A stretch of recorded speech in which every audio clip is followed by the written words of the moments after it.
Friends, अगर सफल होना है तो चलना ही होगा। आपने कभी बहती हुई नदी को ध्यान से देखा है?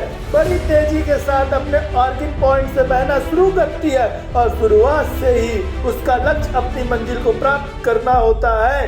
रास्ते में हजारों बाधाएं आने पर भी वह लगातार बहती रहती है। भले ही कुछ जगह पर उसकी रफ्तार कम हो जाए, लेकिन वह रुकती कभी नहीं है।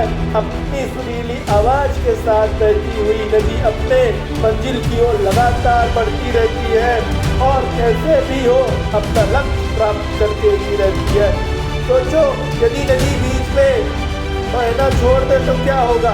उसका पानी ठहर जाएगा और वह कुछ दिन में सूख कर नष्ट हो जाएगी। दोस्तों, यही हमारी लाइफ में होता है।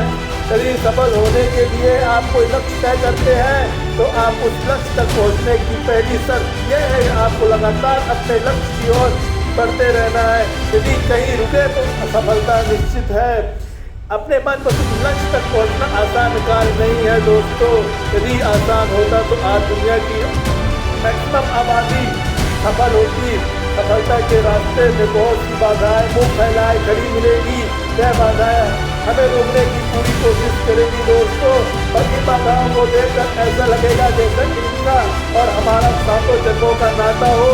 तो लोग मन के कमजोर होंगे, जिनका कॉन्फिडेंस लेवल बहुत कम होगा, वह इन परेशानियों के आगे झुक जाएंगे और असफलता को स्वीकार कर लेंगे और बाद में अपने भाग को खोजते रहेंगे।